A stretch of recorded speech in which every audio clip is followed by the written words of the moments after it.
Hi friends, this video shows how to turn on or off swipe gestures.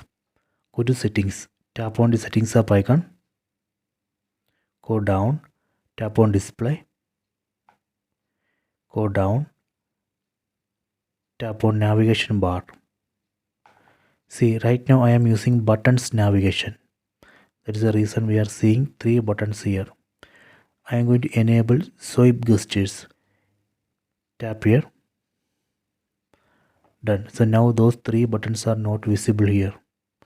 So now I have enabled swipe gestures. See. So this way we can enable swipe gestures. Later, if you want to go back to buttons navigation, again go to settings, go to display, go down, go to navigation bar, and here we can set buttons. Now we can see those 3 buttons here. So this way we can enable or disable swipe gestures. Please try this.